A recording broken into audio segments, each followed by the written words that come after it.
Hello, Eli. Hi, Pierre. How are you doing? I'm very well, thank you. How are you? It's great to be here. I'm very good, thank you. And I'm really thankful that you have given us time to know and to learn about the wonderful innovative project which you are doing uh, and you are a part of, the 50-50 startup. It's a very interesting project. And let me tell the friends that Eli is from Israel. They are doing a wonderful 50-50 startup project. Eli is managing that all project, and today he is there to let us know that what is behind this 50-50 startup uh, thing. Okay. So thank you, Eli, for being with us, and I would like to invite you to introduce your project with us. Absolutely. Thank you, Pierre. So the first thing that's most important is it's great to be here, but I am not managing the project. So 50-50 Startups is an organization that is managed by a whole team of Israelis and Palestinians and people from around the world. And what we're trying to do is bring together young and exciting, interesting Palestinian entrepreneurs and Israeli entrepreneurs and have them work together to co-found tech startups. Now, what we do is we follow something called an accelerator model. So we take entrepreneurs that have an idea for a startup in the tech space and we help them build a company. What's special about what we do is we bring together a Palestinian and an Israeli. These are two groups that, as we know, do not have a lot of positive contact at the moment. But we believe that through business and through commerce, we can create links that will actually create a future generation of leaders. Now, 50-50 Startups began about 3 years ago, a combination of academics, business people, and leaders from Palestine and from Israel recognized that there are a lot of initiatives that try and bring together Palestinians and Israelis. There are a lot of people trying to create peace through economic dialogue, through business, as well as what's happening at the political arena. However, for the most part, these concentrate on the long term, creating a new generation of people that don't have a history of conflict. Now, we believe this is true, and it's very, very important to make sure that the next generation of leaders solve our problems better than today. But given how urgent and how important it is to alleviate the problems happening in Israel and Palestine today, we wanted to do something that would have an impact now. And so what we did is we created 50-50 Startups. And over the course of 3 years, we got to the point where we had our first class begin this year. So in January, we had 40 Israeli and Palestinian, Arab and Jewish entrepreneurs come together. They went through a 6-month program where they received mentorship, they received guidance, they received donations and grants. And at the end, we had 10 50-50 startups. Now, I'm from Israel originally, and I cannot tell you how inspiring it is to see a co-founder, a CEO from East Jerusalem, Mohammed, standing next to his VP Biz Dev, his CFO from Ramat Gan, a city in Israel. And so what's really inspiring is that we see today an example of what could happen in the Middle East. You have Arabs and Jews, Palestinians and Israelis working together, doing a couple things. One is they're creating joint ventures, so we have a positive model of cooperation. Secondly, they're creating wealth and they're creating real sustainable jobs in the Arab community in Israel and in Palestine. And thirdly, they're creating a model that can be followed by a lot of other things. So we have these successful startups that have touched a lot of people, but this is just the beginning. Sure, we have 10 startups today, but they're going to start to employ people. And they're going to start having people in Israel that see that they have a Palestinian boss and a Jewish boss, and it works very well. And so we're trying to say that the situation right now is not sustainable. We're not trying to allow for negative political dynamics to be normalized or to retain forever. But at the same time, we want to do something. And we think that something is empowering people to work together in a way that's peaceful. So that's basically what 50-50 Startups is doing. That's wonderful. That's very innovative idea to pick up a young Jewish Israeli kid and then pick up a young Arab Palestinian kid, evolve an idea with them, and then train them, and then support them to start an entrepreneurial idea and pursue it. I guess this is very intelligent to bring them in a partnership, to bring them closer and teach them how to make money, and then Yeah. connect their benefits and future goals with one another. Or So I completely agree. that's So I think that's what intelligent composition, by the way. thank you. So I think what you're talking about is shared prosperity, which is true. So Yeah. if you have it in the interest of both sides to have similar goals, it means that they'll work together. The other thing that I would say is it's quite amazing. When we started this organization, a lot of people were suspicious. They were suspicious both because how are we going to get Israelis and Palestinians to work together? Hmm. That's suspicious from a kind of a cultural and a peace perspective, but they were also suspicious from a business perspective because we were taking people that often had no business experience, and as well as all the challenges that startup founders have to face, whether it's financing, whether it's getting customers, now it's coronavirus, as well as all those challenges, they had to work across a cultural divide that has been at war for 75 years. But actually what we found, and this is what a lot of academic research shows as well, is that when you have a startup team that has diverse founders, founders that just with themselves, they have to work out some really deep problems. Just to start the business, they have to get over huge hurdles. It means that if they can start the business and they can be successful together, they have a much greater chance of actually being successful from a business perspective. And so when we're talking to investors to find ways to support our startups, or we're talking to potential customers that want to use their products, what we're saying is, yes, you're going to have an impact. Yes, you're going to support 50-50 startups. But also what's great about the idea is that it makes business sense as well, because these founders have overcome so much in order to work with each other. They can overcome any hurdle. And actually, that's what we found with coronavirus. So the program is supposed to be in person. They're supposed to meet in Tel Aviv, in Jerusalem, all throughout Israel. And we had to do a lot of it on Zoom.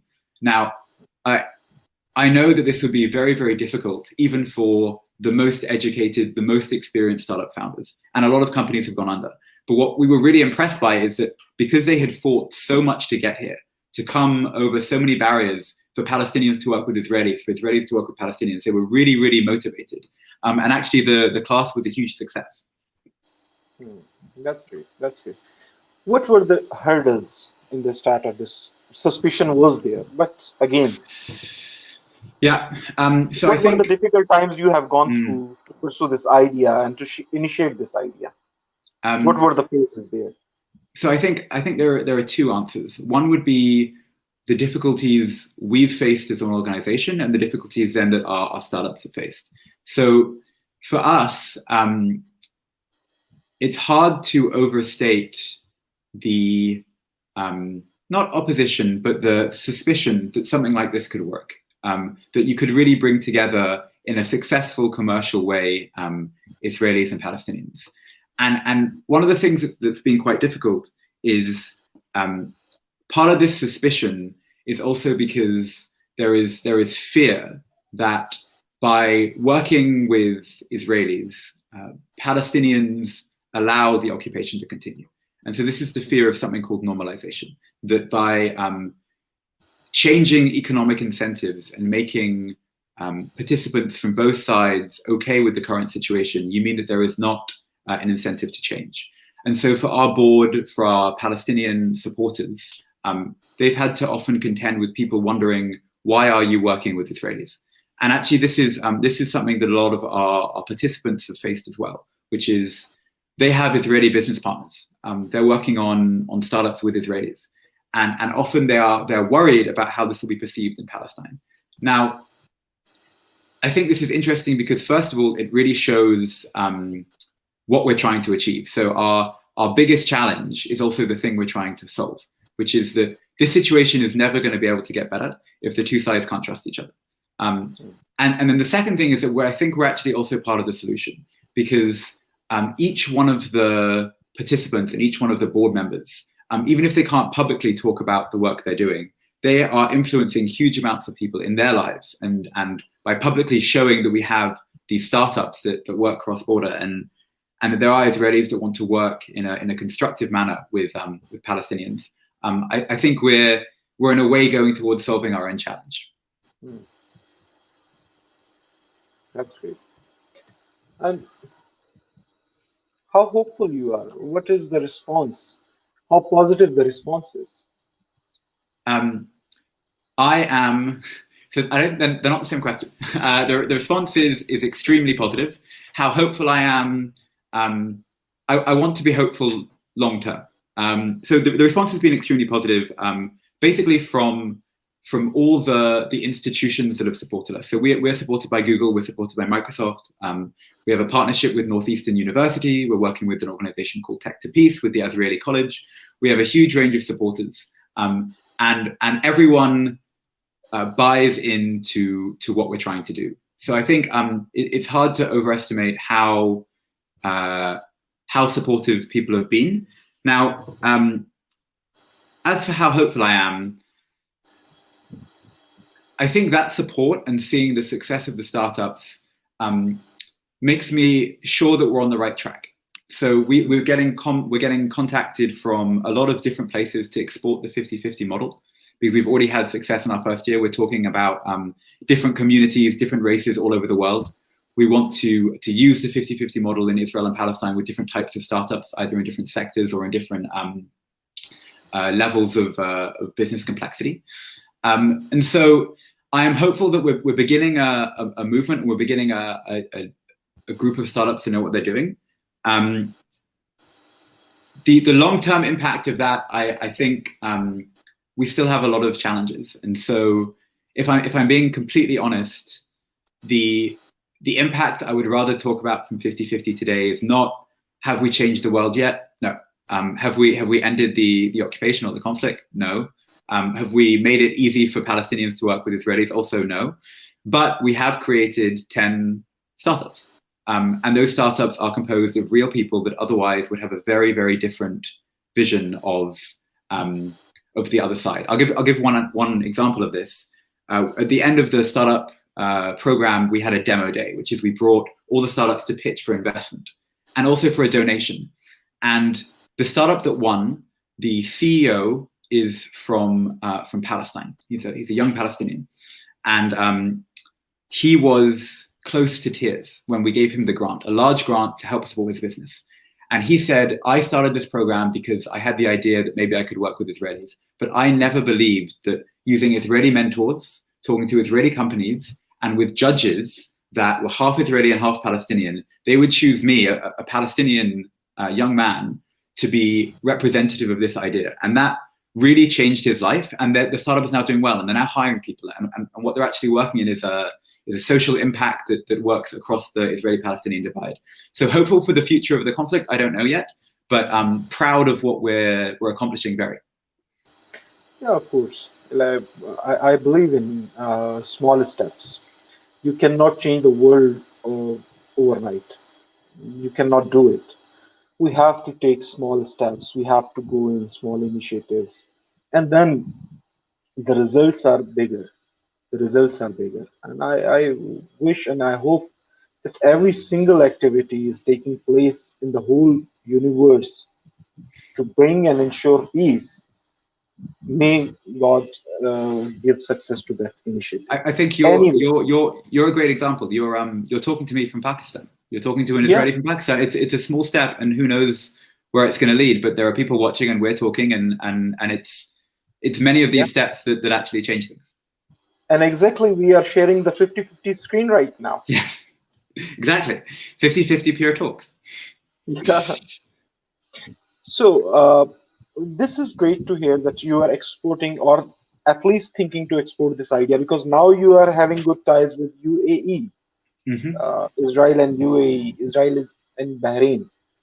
So maybe working with people in UAE is a bit more easy. It's something than working with a conflict zone. So I think you're right. In some ways, it would be easier, and I think in the last 2 months there have been a huge amount of businesses that have started to work with Emiratis and Israelis. I think our model is we're in some ways a business program. We're a non-profit. We're a charity. But we focus on business, but the reason we do it is impact. So I do think we maybe one day want to expand to Bahrain or to the UAE, but what would really be exciting, I think, is to think, how can we do this regionally? How can 50-50 startups also be applied to Egypt and Jordan and Pakistan and India? These are the places where I think the impact is greatest, and that's what we've seen. Like that story I said about the young CEO. The reward of getting to do this is so much greater because the challenges that were faced in the beginning were so much larger. So that's kind of what excites us. Ely, will you share with the small stories of your startups? Like I am like right now I'm going through your website and there are 6 startups, Yeah, uh, which sure. reflects like people are working on educational and learning digital Yeah, kind of absolutely. project is there. Uh, There's tourism is there. what I E-ticketing think and visa facilities are there. So it is what's hard to get the exact concept because I'm not a businessman. mhm. So Okay, I would sure. love to hear it from you that what kind of startups right now on there are on the place. So what I was a little bit surprised by actually is that the startups aren't just focused on, let's say, the Arab market, or they're not just focused on making positive impact or social change. They're startups that are the reason they exist is to make money, and it just so happens that as a byproduct of that they make peace. And so one of my favorite startups is a young man from East Jerusalem and a woman from Ramat Gan in Israel, and they are working on a startup called Visolution, which basically you input your data and or your information, etc., and you can get a visa to anywhere, and they automate the process for you. Because getting visas is, especially now with COVID, very, very, very complicated. There's a company called Blockit, which take physical blocks, which are connected to the Internet of Things, and then it creates a digital twin online. And so it's a way of creating learning that bridges the physical of something you can touch with, let's say, a phone or a game. And so teaching children to learn with both physical and digital tools. There's a startup which is working with Palestinian laborers who, when they cross at Kalandia from Palestine into Israel, often there's very, very long waits. Often they don't have a job when they arrive, and often they're not trusted by Israeli employers. And so what they're trying to do is create a platform where Palestinian laborers can secure a job already before they go to the crossing point, interact with Israelis. And so it creates a much more healthy and much more productive relationship of trust, and also removes a lot of wait times and pains for Palestinian workers. These are very, very different startups. I mean, there was one that was changing the way car windshield wipers work. There was one that was automating games to be like an escape room so that you could learn and you would have to solve clues on science and languages. It's a lot of different startups, and our role is to help the two co-founders meet each other, the Arab and the Israeli, and also to find them the best mentors and the best companies. So when people apply, they join, and once they form their startups, we will get them a mentor with the biggest company in Israel in that field. We will have them do a workshop with Amazon if it's relevant, or Google. We will give them office space. We will give them money. We will coach them in business. We will work on their presentation. That's our job is not to tell them where they want to go. Maybe we help guide them, but it's just to make sure they can get there together as a team. The idea should be from their side. Yeah. The idea is from their side, and I would say that sometimes it's tough to know exactly that. You know, if you're a kid in a suburb in Israel or in Palestine, it's maybe tough to know exactly like what startup is going to change the world. What is the fintech world missing? What is the health tech world missing? You know, these aren't things you have access to. And so what we're also doing is when people join the program, we bring in experts from all these different areas, maybe investors, maybe people from the industry, and we hold little workshops, we hold seminars, and we say, what are the big trends in what people are trying to do startups? If I work let's say I work in a bank, what are my problems that I need a startup to solve? And then they start to get ideas. So we do help them with everything along the process. How many applications for these startups you usually receive? So in the first year we got about 100. This year applications are now open. If anyone is watching this and is interested in founding a startup, please apply 5050startups.org. The applications are open. We're hoping for several hundred this year, which would allow us to really create a community that can generate some pretty miraculous startups. Israel is a place that's known for creating billion-dollar startups, and maybe the next one will be co-owned by an Israeli and an Arab. So out of those 100, you awarded 10 startups with the training and the grant and the mentorship 40, and the guidance. 40. So you apply as out of 100. Yeah, you apply as an individual. You don't apply as a startup. I would apply as Eli. Someone else would apply as Mahmoud or whatever. And then you meet your co-founder, and then you create your startup. So we had 100 applicants. This year we accepted just under 40 into the program, 30 something. And they together formed 10 startups. Some of the startups had 2, some of the startups had 3, some 4. So what about the 60 remaining applicants? Do you consider them, or do you have a crash course for them, or you have a kind of engagement with them? Yeah, polish their skills for future? Great question. So the first is we will be emailing all of them and asking them to apply again. Who knows how they've developed in the last year. And the second thing is this was our first year. And so we were really concentrated on making sure that the people in our program got the best training. But what we want to do in future is to create a database of resources that will show what are some of the lessons we're giving to the startups. And actually, outside of just our specific cohort of startups, we think it's kind of our mission to help any 50-50 business. So as well as the startups we've worked with, there are several businesses that have been owned by Arabs and Israelis that we've helped with our connections and with our network. I think 50-50 startups is an accelerator program, but we're driven by the belief that more 50-50 companies will be better for Israel, for Palestine, for the world. And so we're going to do whatever we can to help make that happen. And what is your funding ceiling? Like, how much money you invest in their startups? Is there any limit, or is there any budget about it? So another good question, and the answer is I can't give you a definite answer. It changed a lot because of our own funding was made a lot more difficult because of COVID. Originally, we wanted to give between $10,000 and $50,000 as a grant to the best startup, and then less to the other ones that we thought were doing very well. That will be the aim for next year if we can raise enough money. We're also partnering with a lot of different investors, both in Israel and in the world, who will invest if they think the startup is worth it. We're talking business here. So we give grants, but a lot of our partners, they are looking at these startups as potentially commercial investments. And so if they think they're worth $1 million, they can give them $1 million. If they think they're worth $10,000, they can give them $10,000. So there is a possibility that there are other organizations will partner with you and they will start loaning the projects. Yeah, exactly. So when we held our closing event in August, we had about 100 investors watching. This is a huge number. And actually, when we were going to host it in person, we only had 40. And so we had to do it online, and we were quite worried. But in some ways, it was better because there were 100 investors who were watching this event in order to see if there were companies they wanted to invest in. And they believed in the cause, and they also knew that a diverse team creates a better startup. And so there's one of the many advantages of coming to 50-50 startups. It's not just the mentoring, and it's not just the program, and it's not just the grants, and it's not just the impact on the world. It's the network of investors that are interested in putting money into this idea. Yeah.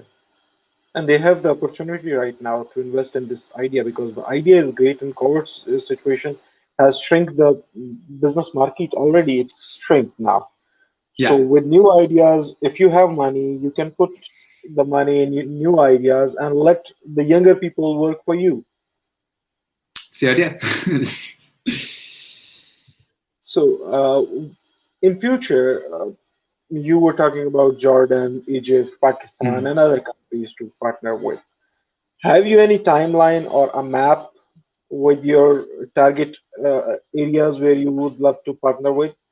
Like for Pakistan, I don't know the technicalities, but as we both know that our countries still in a frozen zone where we don't officially recognize one another. I don't know how easy or how difficult it is to initiate a startup with an Israeli company here in Pakistan, or there in Israel with a Pakistani company. But the idea is good. Yeah, so I imagine the answer is that it's very hard. But what we have found is that the last 6 months, almost all of the startups were working on Zoom. So the first thing, which is great, is that suddenly geographical barriers aren't an objection. Now, as for a specific map for where we want to go, I would love for maybe the next cohort to contain members from Jordan or even from Egypt. I think what we want is to find a good partner in one of these countries that can act as the partner to 50-50 startups, because as well as the startups being 50-50, our boarders, our program directors who work for us, they're one is an Arab woman and one is Jewish. And I think this is part of our philosophy as well as what we're trying to teach. And so I think if we were to work with Jordan or work with Egypt, what we would want is to make sure that we have Jordanian partners, Egyptian partners that know what they're doing. The other thing I'd say is that the 50-50 model doesn't have to be Israelis. So I think that Israel has a surprisingly large number of conflicts, but actually there are conflicts in the world that don't involve Israel. And India, Pakistan is a great example. And I would love to think about the way in which our model could help set up something in that region. Imagine a 50-50 Indian Pakistani startup. I think that's the long-term vision. For now, we've started our recruitment for this year for the next cohort, and what we're focused on is making sure that goes well and we get another brilliant year of applicants.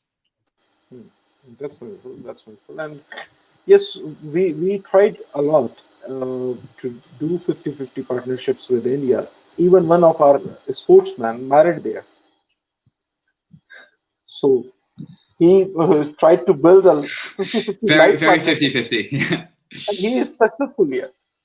Still, he is successful. But I guess if you can make a marriage work, a startup. He's already having a startup of life there. But yes, this is a very excellent approach, and I guess these kind of things ensure collaborations, working relationships, and mutual benefit. And when you talk about benefit, and you are talking about benefit in the shape of finances or hard cash, then trust me, everyone is peaceful. Yeah. I think we're seeing a little bit of that in the current relationship with the UAE. Everyone is very, very excited about the possibility of doing business. And actually, I would love to get to the point where 50-50 startups is no longer needed. So I think if we can prove that, as we believe, that actually, as well as being good for the world, this is a smart thing to do individually. It's a smart thing to do from a business perspective. Then eventually you won't need us to help you start a business, because actually people will be doing it on their own. And so I think one of the cool things is that we have a cycle where naturally we're going to put ourselves out of business, because once you have enough 50-50 startups, then it ceases to need an organization. That's right. One of our friends here, just today, he shared on social media. He is doing a wonderful experiment. He is starting an incubation center in the entrepreneurial incubation center in a religious cemetery in Madrasa. Okay. Where supposedly that they are not modern educated people from. They are religious graduates. There are religious graduates in madrasas, and he had that idea and will to have an incubation center in that madrasa, which can let them learn the tricks and means to initiate business in the market. Mm-hmm. So I was just reading today, our very close friend. He is a gem of a person, Sayyid Ali Hamid. He just started this experiment here in Pakistan. And while I was planning to sit with you on this session, I was just connecting the dots that people like him, people like you, the future belongs to you people. Young people with potential and with ideas and the will to change the world.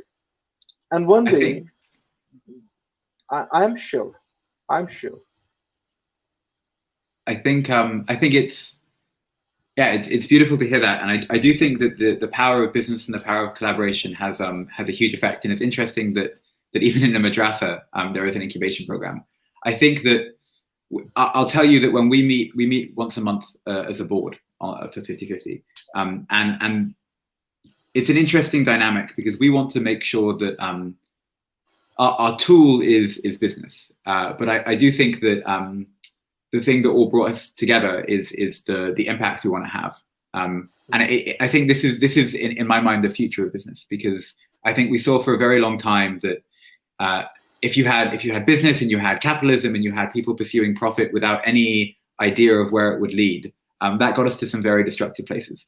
So in some ways, what is great about 50/50 startups and the model you're describing and socially impactful business in general is that not just that it's changing the world through impact, in some way it's changing business. And we're saying that we can do capitalism, or we can do for-profit work, but profit is not the only end.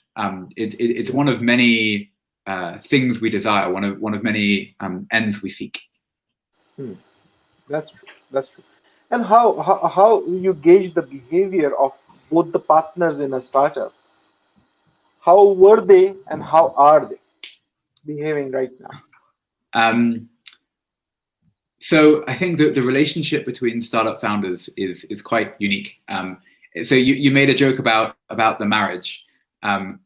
In some ways, startup founders are closer than a married couple. they probably spend more time together. And so the relationships between some of these founders, we don't know what's going on. I email one and the other replies, and they finish each other's sentences, and that's great. And for that to be really a young Jew and a young Arab is quite phenomenal. And it's I think that's one of the effects that this program can have. The other thing I would say though is, and this is not to compliment our program too much, but I do see a huge impact on the way they talk about business and the way they present themselves from the start to finish of the program. It's only 6 months, but we have a 3-month intensive session with some of the largest companies in Israel. We have mentors for every startup. We then have a 3-month boot camp, kind of like a mini MBA at a technical college in Jerusalem called Israeli. And then we fly all the startups to Boston. We have a partnership with Northeastern University. We fly them, all expenses paid, to Boston, and they have 6 weeks of intensive learning there with the business school in Northeastern University.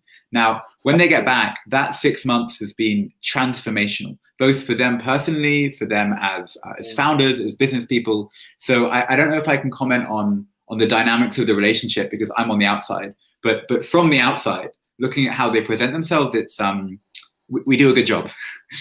Oh, that's great. That's great. And that's fine. You're like, when you are discussing about them and the smile on your face, that reflects the sense of somehow the sense of satisfaction and sense of success there. And this is how positivity, we ensure the positivity. This is how we feel that our struggle is going in a right direction. Yeah, I'm very positive, and I would love to be coming back in a year and to tell you that not only have we had a successful round and a successful cohort, but that also you and I are announcing that we're helping set up this in India and Pakistan, or we're opening our first project with Jordan, inshallah. Yeah, I'm a positive person, and I always I'm optimist about the positivity. So for sure, next year we will be sitting, or maybe after a few months, we will be sitting with 2 young guys, and we are patting their back. Well, this is my line. Who started the startup with an Israeli partner, and let's hope for the best. Let's hope for the best. So, any inspirational story? Do you have any inspirational story? Someone get inspired by your startup, the 50/50 startups, and he started the same on by their own. So I'll tell you about a project that's very, very new, which is been inspired by some of the work we've been doing and is still forming. And so I can't say too much about it. But one of the things we've been working on is we were contacted by several people in the United States that in the last 6 months have viewed what we're doing and have thought, would it be possible to use 50-50 startups as a model in the United States to deal with white and non-white Black Americans, and to say that is this maybe a tool to reduce discrimination, to reduce systemic injustice, to reduce suspicion and hatred in the United States amongst particularly Black, but generally minority communities.